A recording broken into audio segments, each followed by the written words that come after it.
अस्मद्गुरुभ्यो नमः अस्मत्परमगुरुभ्यो नमः अस्मत्सर्वगुरुभ्यो नमः श्रीमान् वेङ्कटनाथार्य कवितार्किः केसरी वेदान्ताचार्यवर्यो मे सन्निधत्तां सदाकृति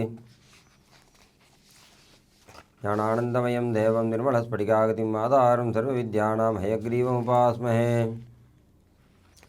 श्रीविष्णुचित्तकुलनन्दनकल्पवल्लीं श्रीरङ्गराजहरिचन्दनयोगदृश्यां साक्षाक्षमाकरुणया कमलाभिमान्या கோதாமணன்யசரணः சரணம் பிரபத்யே. ஆண்டாள் திருவடிகளே சரணம். இந்த மார்கழி மாதமானது எல்லா கோவில்கள்லேயும் ரொம்ப விசேஷமாக நடந்துட்டுருக்கு. எல்லாரும் கண்ணனை தியானம் பண்ணிண்டு ஆண்டாளையும் தியானம் பண்ணிண்டு அவளுக்கு மங்களமானது ஏற்படணும் அப்படின்றதான ஒரு எண்ணத்தோட பக்தி பண்ணிட்டுருக்கா, கண்ணனை தியானம் பண்ணிட்டுருக்கா. அப்படி இருக்கக்கூடியதான ஒரு நிலைமையில் பாகவதார்களுடையதான சம்பந்தத்தோடு எம்பெருமான அனுபவிக்கணுன்றது ஆண்டாளுடையதான திருவுள்ளம். அதனால் பரவியூக விபவ அந்தரியாமி அர்ச்சையாக இருக்கக்கூடியதான 5 நிலையில் இருக்கக்கூடிய எம்பெருமான நேற்று பாசுர பரியந்தம் அனுபவித்த ஆண்டாள் இன்னிலேருந்து தோழிமார்கள் எல்லாம் அழைத்து கொண்டு இந்த விரதத்தில் சேர்த்துக்கணும் அப்படின்றதான ஒரு அபாவனால் எப்படி தோழிமார்கள் எல்லாம் கூப்பிட்றான்றதை பார்க்கலாம். புல்லும் சிலம்பினகான் புல்லரையன் கோயில் வெள்ளை வெளிசெங்கன் பேரரவம் கேட்டிலையோ பில்லாய் எழுந்திராய் பெய்முலை நஞ்சுண்டு கள்ளச்சகடம் கலக்கழிய காலோச்சி வெள்ளத்தரவில் துயிலமர்ந்த வித்தினை உள்ளத்து கொண்ட முனிவர்களும் யோகிகளும் மெல்ல எழுந்து ஹரியன்ன பேரரவம் உள்ளம் புகுந்து குளிர்ந்தேலோரம்பாவாய். ஆண்டாள் இந்த மார்கழி மாதமானது இன்றைக்கி 6வது திருநாள். ஆண்டாள் காத்தால் எழுந்து அப்பாவை சேவிச்சுட்டு அப்பாவுக்கு வேண்டியதான கைங்கரியங்கள்லாம் பண்ணிவிட்டு 5 நாளும் டெய்லி பெருமாளை போய் வடபத்திரசாயியை சேவிச்சுட்டுருக்கா. தனியாக போயின்ட்டுருக்கா, தனியாகவே வந்துட்டுருக்கா. கூட இருக்கக்கூடியதான தோழிகள் யாரும் கூட வரா மாதிரி தெரியல, யாரும் எழுந்துக்கவே இல்லை. அதனால் நேற்று சாயங்காலமே சொல்லிட்டு வந்தா, நாளைக்கு காத்தால சீக்கிரமாக எழுந்துக்கணும், மார்கழி மாதம் எல்லோரும் கோயிலுக்கு வாங்கோன்னு எல்லாம் பக்தர்கள்லாம் கூட்டுருக்கா, பெரியவாள்லாம். அப்படி இருக்கும்போது நீ இப்படி தூங்கிட்டு இருந்தா நியாயமா? அது எழுந்து பெருமாள் சேவைக்கு வரவேண்டாமா? பொதுவாகவே கோழி அழைப்பதன் முன்னும் குடைந்து நீராடுவான் போந்தோன்னு பெரியவாள்லாம் சொல்லிருக்கா. அதுலேயும் இந்த மார்கழி மாதத்தில் பிரம்ம முகூர்த்தத்துக்கு முன்ன எழுந்துக்கணும், சீக்கிரமாக தீர்த்தாமாடணும், எம்பெருமானாகிய தடாகத்தில் நம்மளும் அமுங்கணும், எம்பெருமானை அனுபவிக்கணும். அதை எல்லோரும் சேர்ந்து பண்ணணும். நீங்கள்லாம் எழுந்துக்கலையான்றதை ஒரு தோழியாக ஒரு ஆற்றுல போய் ஆண்டாள் எழுப்புறா. அப்படி முதல்ல ஒரு தோழி அவளை எழுப்பினாக்கா மற்றவாள்லாம் எழுந்துன்றுவா அப்படின்றதான ஒரு எண்ணத்தோடு அவள் ஆற்று வாசலில் போய் ஆண்டாளவால் கூட்டா. ஏ ராதா, ஏ அழகான பெண்ணே, ஏ ருக்மணி அப்படின்னு, ஏ லக்ஷ்மி அப்படின்றதெல்லாம் ஒரு திருநாமங்கள் அங்கே இருக்கக்கூடியதான தோழிகளுக்கு. அதில் முதல்ல ஒரு தோழியை எழுப்புறா. அவள் எழுந்துக்கிற மாதிரியே தெரியல. உடனே என்ன பண்ணால், பில்லா எழுந்திராய் அப்படின்னு சொன்னால் எழுந்துக்கிற மாதிரி தெரியல. உடனே புல்லும் சிலம்பினகான் புல்லரையன் கோயில், பறவைகள்லாம் சத்தம் போடுறது. இப்போ சொல்லக்கூடியதான பறவையானது பிரம்ம முகூர்த்தத்திலேயே கத்தக்கூடியதான பறவை. பின்னால் சொல்லக்கூடியதான பறவைகள்லாம் சூரியன் உதித்த பிற்பாடு கத்தக்கூடியதான பறவைகள் சிலதெல்லாம் உண்டு. சிலதெல்லாம் பிரம்மமும் சூரியன் வரத்துக்கு முன்னையே எழுந்துக்கக்கூடிய பறவைகள். அப்படி இந்த பறவைகளெல்லாம் எழுந்திருத்து புல்லும் சிலம்பினான். இந்த பட்சிகள்லாம் பறவைகளெல்லாம் கத்த ஆரம்பிச்சுடுத்து. இந்த பறவைகள் கத்தக்கூடிய சத்தம் கூடவா உனக்கு கேட்கல? நான் தான் இப்போ தான் வந்து உன்னை கூப்பிட்ருக்கேன். இதுக்கு முன்னையே பறவையெல்லாம் கத்த ஆரம்பிச்சுடுத்து. அந்த சத்தத்தை கேட்டு நீ எழுந்துக்க வேண்டாமா? ஒன்றும் பதில் வரல உள்ள. அடுத்தது புல்லரையன் கோயில். புல் அரையன், புல்லுனா பறவை. பறவைகளுக்கு ராஜாவாக இருக்கக்கூடியதான கருடன், பறவைகளுக்கு நிர்வாகியாக இருக்கக்கூடியவன், பறவைகளுக்கு தலைவன் அந்த கருடன். அந்த கருடனுடையதான சன்னதி இல்லை கோயில், அந்த கருடன் இருக்கக்கூடியதான சன்னிதானத்தில் கருடனுக்கு சுவாமியாக இருந்த கண்ணனுடையதான கோயில். இன்னும் 2 பேரையும் தனித்தனியாக பிரிக்க வேண்டாம், 2 பேரும் சேர்ந்தே தான் இருப்பா எப்போவுமே. அந்த மாதிரி புல்லரையன் கோயில், அந்த சன்னிதானத்தில் அந்த கோவிலில் வெள்ளை வெளிசங்கின் பேரரவம் கேட்டிலையோ. கைங்கரியபாரர்கள் அங்கே நித்திய கைங்கரியம் பண்ணக்கூடியவர்கள்லாம் இப்போவும் திருப்பதியில் பார்க்கலாம். காத்தால 3 மணிக்கே விஸ்வரூபம். எல்லோரும் எழுந்து தீர்த்தாமாடிட்டு பளிச்சுன்னு நல்ல வஸ்திரங்கள் கட்டிண்டு திருமண் காப்பெல்லாம் சாத்திட்டு பகவன் நாமாவை சொல்லிட்டு சன்னதிக்குள்ளே போவாள். ஸ்ரீமத் ராமாயணத்தில் சொல்லும்போது ராமரை போய் கூட்டுண்டு வரத்துக்காக அங்கே மந்திரி சுமந்திரர் மங்கள ஸ்லோகங்கள்லாம் சொல்லிட்டு உள்ள ராமருடையதான பவனத்துக்கு உள்ளே போனான்னு ஸ்ரீமத் ராமாயணத்தில் சொல்கிறது. அந்த மாதிரி இவெல்லாம் பகவத் பக்தியினால் மங்களமான ஸ்லோகங்கள் அதெல்லாம் சொல்லிட்டு உள்ள அந்த பகவானுடையதான சன்னிதானத்துக்கு போயின்ட்டுருக்கா.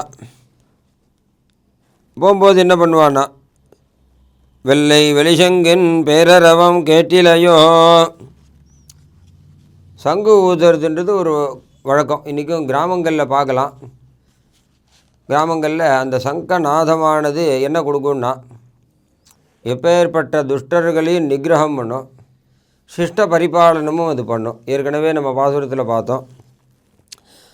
அந்த மங்களகரமான சங்கத்துடையதான ஒலி உன் காதில் விழலையா? ஏன்னா சங்கத்துக்கு பல சங்கு உண்டு. அதில் வெள்ளையாக இருக்கணும் சங்கு, வலம்புரி சங்காக இருக்கணும். அது உடையாமல் கிடையாமல் கொஞ்சம் மங்களமாக அழகாக பார்க்குறதுக்கு லட்சணமாக இருக்கணும். அப்போ ஏற்பட்டதான சங்கத்தை அங்கே கைங்கரியம் பண்ணக்கூடியவர்கள், அங்கே இருக்கக்கூடியதான சாதுக்கள் அதை எடுத்து ஊதுறாலாம். அந்த சங்கு ஊதக்கூடியதான சவுண்டு கூட உனக்கு கேட்கலையா? இப்படி படுத்துட்டு இருக்கியே அப்படின்னா, பில்லா எழுந்திராய். எழுந்துட்டான் அந்த குழந்தை. எழுந்துட்ட உடனே என்ன பண்ணணும், எதுக்காக இவ்வளோ சீக்கிரமாக எழுப்புறேன் அப்படின்னா, பில்லா எழுந்திராய் பேய்முளை நஞ்சுண்டு. பேய்முளை நஞ்சுண்டு பூதனையாக வந்த ஒரு ராட்சசி, பூதனை தாயாக வந்த ராட்சசி, பூதனைன்னு பேர். அவள் யசோத மாதிரி அலங்காரத்தோடு வந்தா. அவள் பால் கொடுக்கணும் கண்ணனுக்குன்னு ஆசையோடு வந்தா. அவருடையதான மார்பு முழுக்க விஷத்தை தடவிண்டு வந்தா. விஷத்தை தடவிண்டு வந்து அந்த குழந்தையை எடுத்துட்டு கண்ணனுக்கு பால் கொடுக்க ஆரம்பித்தா. அந்த பாலை சாப்பிட்டுட்டு கண்ணன் என்ன பண்ணாராம், அவரோட உயிரையும் சேர்த்து உறிஞ்சாராம். விடப்பால் அமுதாய் அமுது செய்திட்ட மாயன் அப்படின்னு அழுவா சாய்கிறார். விடப்பாய் விடப்பால் அமுதாய் அந்த விஷப்பாலை அமிர்தமாக மாற்றினான். அவனுடையதான ஹிருதயத்தையும் அந்த உயிரையும் சேர்த்து ஒரு இழுத்தானான். அமுது செய்திட்ட மாயன். அப்படி சமஸ்த பதார்த்தங்களையும் அமுதமாக மாற்றக்கூடியது அவனுடைய சம்பந்தம். அந்த பூதனையை கடைசியில் சம்ஹாரம் பண்ணான். அவளுக்கு மோட்சத்தை கொடுத்தான். பேய்முளை நஞ்சுண்டு அவ பாலில் இருக்கக்கூடிய விஷத்தையும் சாட்டான். விஷமும் அமிர்தமாகவே மாறித்து. நஞ்சு உண்டு மேற்படி என்ன காரியம் பண்ணான்? கள்ளச்சகடம் கலக்கு அழியக்காலோச்சி. அடுத்ததாக ஒரு ராட்சசனை கம்சன் அமைச்சான். அவன் சக்கரமாக வந்து கண்ணனை கொன்னுன்னு பார்த்தான். கண்ணன் சின்ன குழந்தை படுத்துட்டுருக்கான். அந்த சக்கரமாக வந்த ராட்சசன் கண்ணன் கிட்டக்க வந்து சேர்ந்தான். கண்ணனுடையதான ஒரு உதையினால் அந்த சக்கரமானது துண்டு துண்டாக மூளைக்கு மூளை போய் விழுந்தது. அவனுடையதான கலக்கு அழிய, அவனுடையதான கர்வம் அழியும்படி காலோச்சி திருவடியினால் உதைச்சான். அடுத்தது வெள்ளத்தரவில் துயிலமர்ந்த வித்தினை. திருப்பார்கடலில் திருவனந்தாழ்வான் பேரில் நித்ரை பண்ணக்கூடிய எம்பெருமான். க்ஷீராப்தியில் எம்பெருமான் இருக்கின்றிருக்கான். அவனுடையதான வடிவழகு என்ன, அங்கே இருக்கக்கூடியதான ஆதிசேஷன் என்ன, ஸ்ரீரங்கத்துக்கு போனால் நேரில் இன்றைக்கி சேவிக்கலாம். அணிவருட பள்ளி கொள்ளும் கருமணியை கோமளத்தை கண்டுகொண்டு என் கண்ணிமைகள் என்றுகளோ கழிக்கும் நாளேன்னு ஆழ்வார் பிரார்த்திக்கிறேன். ஸ்ரீரங்க க்ஷேத்திரத்தில் உள்ளே போகிறோம். அற்புதமாக பெரிய பெருமாள் படுத்துட்டுருக்கார். ஆதிசேஷன், அதுக்கு மேலே 1000 தலை இருந்து தான் அந்த அந்த ஆதிசேஷனுக்கு. நமக்கு சேவை சாதிக்கிறது 5 தலை தான் தெரியறது. ஆனால் ஆழ்வாருக்கு 1000 தலை தெரிஞ்சுதான். அந்த 1000 தலைக்கு மேலே நாகமணியெல்லாம் இருந்து தான். அந்த ஆதிசேஷன் எப்படி இருக்காருன்னா அப்படியே தங்கமயமாக மினுக்கிறாராம். மேலே பிரகாசிக்கிறது அந்த நாகமணியெல்லாம்.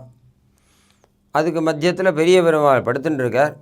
கண்ணங்கரேல்னு திருமேனி கார்வண்ணன் கண்ணபிரான் அப்படின்னு கண்ணங்கரேல்னு எம்பெருமான் படுத்துட்டுருக்கான்.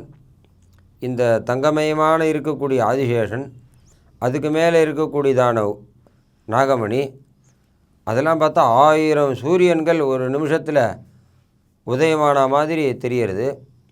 அதுக்கு மேலே பெரிய பெருமாள் படுத்துட்டுருக்கார்.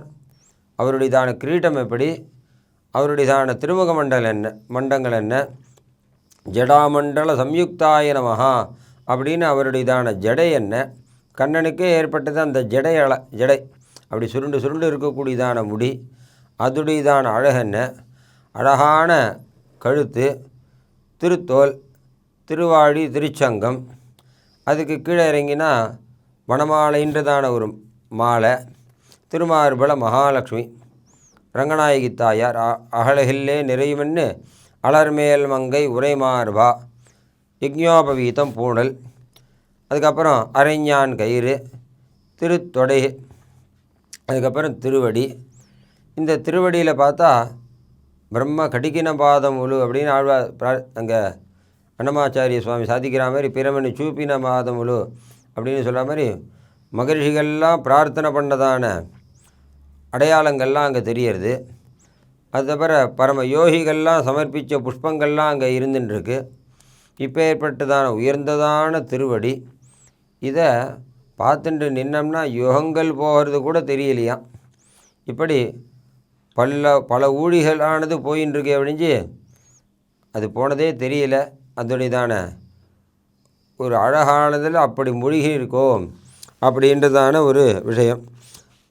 அப்போ ஏற்பட்டதான எம்பெருமானை நீ என்ன பண்ணணும்? வெள்ளத்தளவில் துயிலமர்ந்த வித்தினை, இவனே வித்து, தானே ஒருவே தனி வித்தாய் நாழ்வாசைக்கிறாரோ இல்லையோ, தன்னில் மூவர் முதலாய வானோர் பலரும் முனிவரும். ஒரு மரமானது ஒரு விருட்சத்தில் இருக்கக்கூடியதான ஒரு காயிலேருந்து அந்த ஒரு விரையிலேருந்து வெளியில் வருது. அதை மாதிரி இந்த எம்பெருமானாக இருக்கக்கூடியதான சீடு, இந்த விரையிலேருந்து வந்தவர்கள் தான் பிரம்மருத்ராதி தேவதைகள். இவனிடத்திலேருந்து தன்னுள்ளே தோற்றி நான்முகனை நாராயணன் படைத்தான், நான்முகனும் தான் முகமாய் சங்கரனைத்தான் படைத்தான் அப்படின்னு சொல்கிற மாதிரி இவனிடத்திலேருந்து உண்டான தேவதைகள் மற்றும் மற்றும் முற்றுமாய் மற்ற தேவதைகள், மற்றபடி கீழே வரக்கூடியதான சிருஷ்டி எல்லாத்துக்கும் காரணமாக இருக்கக்கூடியதான வித்து, அப்பேற்பட்டதான வித்தாக இருக்கக்கூடிய திருப்பார்கடலில் திருவனந்தாழ்வான் மேலே சயனிச்சுருக்கக்கூடியதான பத்மநாபன். அந்த பத்மநாபனை நம்மலாம் என்ன பண்ணணும் அப்படின்னா, முனிவர்களும் யோகிகளும் என்ன பண்ணிட்டுருக்கான்னா, முனிவர்களும் யோகிகளும், முனிவர்கள் எப்பவும் பகவானையே மனசில் தியானம் பண்ணின்னு இருக்கக்கூடியவர்கள், யோகத்தினால் மனசில் எம்பெருமானையே தியானம் பண்ணக்கூடியவர்கள் முனிவர்கள் யோகிகள். உள்ளம் புகுந்து அவனுடையதான அந்த மகர்ஷிகளுடையதான ஹிருதயத்தில் பார்த்தா எம்பெருமான் அந்தரியாமையாக இப்படி தான் சயனிச்சுருக்கார். என்ன இதில் சொல்லும்போது, என் நெஞ்சினால் நோக்கி காணீர் என்னை முனிவதினீர், நங்கள் கோல திருக்குறுங்குடி நம்பியை நான் கண்டபின் சங்கினோடும் நேமியோடும் தாமரை கண்களோடும் செங்கனிவாய் ஒன்றினோடும் செல்கின்றது என் நெஞ்சமேனு திருக்குறுங்குடி எம்பெருமான ஆழ்வார் மங்களாசாசனம் பண்ணுறார். அந்த மாதிரி இந்த முனிவர்களுடையதான ஹிருதயத்தில் எம்பெருமான் சங்கு சக்கரங்கள் என்று கைகூப்பம் அப்படின்னு சங்கச்சக்கர கதாதாரியாக சேவை சாதிக்கிறார். இப்படி சங்கச்சக்கர கதாதாரியாக இருக்கக்கூடியதான எம்பெருமான முனிவர்களும் யோகிகளும் என்ன பண்ணான்னா, உள்ளம் புகுந்து அவருடையதான ஹிருதயத்தில் தரிச்சுன்னு இருக்கா எம்பெருமான. அப்பேற்பட்டதான எம்பெருமானை நம்ம என்ன பண்ணணும் அப்படின்னாக்கா, மெல்ல எழுந்து, காத்தால் எழுந்துக்கும்போது மெதுவாக எழுந்துக்கணும், டக்குன்னு எழுந்துக்கக்கூடாது. ஏன்னா அந்தரியாமியான எம்பெருமான் உள்ளே சயனிச்சுருக்கான். பிரகல்லாதனை அவப்பா மலையிலேருந்து தள்ளி விட்டார். தள்ளி விடும்போது மார்பை பிடிச்சிட்டு கீழே விழுந்தானான். தனக்கு அடிபட்டுடுமே தலையை பிடிச்சிக்கணும், கையை பிடிச்சிக்கணும், காலை பிடிச்சிக்கணும்னு அவனுக்கு தோணலை. மார்பில் எம்பெருமான் நித்தியவாசம் பண்ணுறான், அந்தரியாமியான எம்பெருமான், அவனுக்கு ஒரு அடிபடக்கூடாது அப்படின்னு திருமார்பில் கையை வச்சுட்டு கீழே விழுந்தானான். அவனை அந்த பிரகல்லாதனை தாமரைப்பூவை கையில் வாங்குற மாதிரி அவன் தாமரை போன்றதான திருக்கையினால் அப்படியே பிடிச்சுட்டானான்.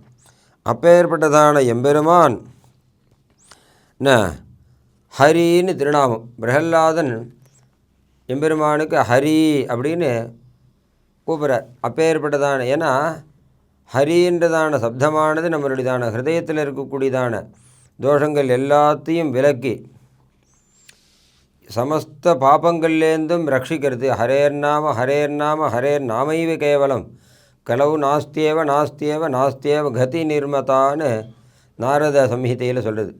இந்த கலியுகத்தில் மேலே வரத்துக்கான வழி என்ன அப்படின்னா, ஹரிநாமத்தை தவிர வேறு வழியே கிடையாது. ஹரேர்நாம ஹரேர்நாம ஹரேர் நாமைவ கேவலம், ஹரிநாமத்தை விட வேறு கதியே கிடையாது. அந்த கதியாக இருக்கக்கூடியதான ஹரி நாமத்தை மெல்ல எழுந்து ஹரியன்ன பேரறவும் நன்னா கத்தி சொல்லணும்னா, அச்சுதானந்த கோவிந்த நாம உச்சாடன வேஷஜாத்து நஷ்யந்தி சகலாரோகாக சத்தியம் சத்தியம் வதாமியம்னு அங்கே சொன்ன மாதிரி இந்த ஹரிசப்தத்தை நன்னா கத்தி சொல்லணும். அப்போ தான் பக்கத்தில் இருக்கிறவாள்லாம், ஓ யாரோ ஒருத்தர் ஹரிசப்தத்தை சொல்லிட்டா நாழி ஆயிடுத்து, நம்மளை எழுந்துக்கணுன்றதான ஒரு எண்ணம் வரும். அதனால் சீக்கிரமாக எல்லாரும் இந்த பாவை நோன்புக்கு கலந்துப்பா. அதனால் முதல்ல எழுப்பக்கூடியதான தோழியை ஹரிநாமத்தை கத்தி சொல்லணும் அப்படின்னாக்கா வேதபாராயண காலங்கத்தில் திடீர்னு ஆரம்பித்தாக்கா படுத்துட்டு இருக்கிறவங்களாம் கூட ஏந்துண்டுருவா. அந்த வேதத்துக்கு ஆரம்பமாக இருக்கக்கூடியதான பிரணவத்தோடு சேர்ந்ததான ஹரிசப்தம் அது மங்களமான ஒரு தொடக்கமாக இருக்குது. அப்பேற்பட்டதான இந்த ஹரிசப்தத்தை எப்படி சொல்லணும்னா நன்னா கத்தி உச்சேர் கோஷாயான்னு சொல்லுவாள். அந்த மாதிரி பேரரவம், அப்புறம் உள்ளம் புகுந்து மனசுக்குள்ளே பிரவேசித்து குளிர்ந்து அந்த பகவன் நாமாவை நம்ம கத்தி ஒரு 10 அர்ச்சனை பண்ணோம்னா அர்ச்சனை பண்ணக்கூடியதான அர்ச்சக சுவாமிக்கும் மனசில் ஒரு சந்தோஷம் ஏற்படுது. நல்ல ராகமாக அர்ச்சகர் அர்ச்சனை பண்ணாக்கா அதை கேட்குறவாளுக்கும் ஒரு சந்தோஷம் ஏற்படும். திருக்குடந்தையில் 6ஆம் அமுதனுடையதான சன்னிதானத்தில் பக்ஷிராஜபட்டன்னு ஒரு சுவாமி இருந்தாராம். அந்த காலத்தில் அர்ச்சனை பண்ணால் ஒரு நயா பைசா இது ஏதோ கணக்கு வச்சுட்டு இருப்பா போட்டுருக்கு. அந்த காலத்து சமாச்சாரம் இப்போல்லாம் நிறையவே தட்டில் சேர்க்குறா, எல்லோரும் க்ஷேமமாக இருக்கா, அது ஒரு சமாச்சாரமாக இருக்கட்டும். இருந்தாலும் அந்த சமயத்தில் 108 நாமாவளியும் விசேஷமான ராகத்தில் விசேஷமான ஒரு சுத்தமான ஒரு அக்ஷர சுத்தியோடு அர்ச்சனை பண்ணியிருந்தாராம். அர்ச்சனை முடிஞ்ச பிற்பாடு அவரிடத்துல பிரார்த்திச்சாராம், சுவாமி இன்னும் நான் ஒரு நயா பைசா சமர்ப்பிக்கிறேன், மறுபடியும் ஒரு அர்ச்சனையை பண்ணும், நான் காதால் கேட்கணும்னு ஆசைப்பட்றேன். முதல்ல அர்ச்சனை பண்ணது என்னுடையதான கஷ்டங்கள்லாம் போகணும், அதனால் அர்ச்சனை பண்ணணுன்றது. இப்போ உமக்கு அர்ச்சனை பண்ணணுன்னு மறுபடியும் பிரார்த்தனை பண்ணுறது எதுக்குன்னா நான் மனசில் சந்தோஷப்படணும், என்னுடைய தாப்பங்கள்லாம் போயிடுது, அது வேறு விஷயம். ஏன்னா பகவன் நாமா ஒரு தடவை சொன்னாலே நம்மளுடைய கஷ்டங்கள்லாம் விலகிறதுன்றது சாஸ்திரம், அது விலகி போயிடுது, அது இருக்கட்டும். இருந்தாலும் எனக்கு சந்தோஷமானது ஏற்படணும்னா பகவன் நாமாவால் ஏற்படுறது. அதுக்கு தேவல் ரொம்ப அழகான முறையில் அர்ச்சனை பண்ணுறி, அந்த அழகான முறையில் மறுபடியும் ஒரு அர்ச்சனை பண்ணணும்னு பிரார்த்தனை பண்ணாராம் இவர். ஆஹா பண்ணித்தரணே அப்படின்னு சொல்லிட்டு மறுபடியும் 6ஆம் அமுதன் இடத்துல மறுபடியும் ஒரு அர்ச்சனையை பண்ணாராம். அந்த எம்பெருமானே 6ஆம் அமுதன் அற்புதமான ஒரு அழகோடு இருக்கக்கூடியவன், அவனுடையதான குணங்கள் இன்னும் 6ஆம் அமுதமாக இருக்கக்கூடியது, அவனுடைய நாமாக்கள் இன்னும் 6ஆம் அமுதமாக இருக்குது, இவர் பண்ணக்கூடியதான அர்ச்சனையும் 6ஆம் அமுதமாக இருக்குது, எல்லாத்தையும் கேட்கக்கூடியதான ஹிருதயமான இவருடைய ஹிருதயமும் 6ஆம் அமுதமாக இருக்குது. அதனால் உள்ளம் புகுந்து குளிர்ந்து அந்த நாமாவை காதில் கேட்டதுனால இவருக்கு மனசானது குளிர்ந்தது. ஏன்னா இந்த சம்சார சாகரத்தில் கொதிப்பு ஏற்படுறது ஒரு மனுஷனுக்கு, அந்த பிபி டென்ஷன்னு சொல்கிறோமோ இல்லையா, அந்த பிபி டென்ஷன்லாம் எப்போ இறங்கும்னா சாதுக்களோடு சேரணும். சாதுமித்ரவ் சது சரித்ரவ் அப்படின்னு சொல்லுவாள். அந்த சாதுக்கள் சங்கம், சாதுக்கள்னு சொன்னால் யாருன்னா ரொம்ப சுத்தமான ஹிருதயங்கள், ஓங்கி உலகளந்த உத்தமன் அப்படின்னு அங்கே எப்படி சொல்கிறாரோ அந்த மாதிரி அடுத்தவா நன்னாயிருக்கணுன்றதான ஒரு சித்தத்தோடு இருக்கக்கூடியதான சாதுக்கள். அந்த சாதுக்களோடு சேர்ந்த ஒரு நிலையே குளிர்ந்தேலோ ரம்பாவாய். அப்படி மகான்களுடையதான சம்பந்தம், சாதுக்களுடையதான ஒரு சம்பந்தமானது சகல க்ஷேமத்தையும் கொடுக்கும், பகவத் சம்பந்தத்தையும் அதுவே நமக்கு பரம சந்தோஷமாக அனுகிரகிக்கின்றது இந்த பாசுரத்தினால் பிரார்த்திக்கிற ஆண்டாள். கவிதார்க்கி சிம்மாய கல்யாண குணசாலினி ஸ்ரீமதே வெங்கடேஷாய வேதாந்த குரவே நமஹ.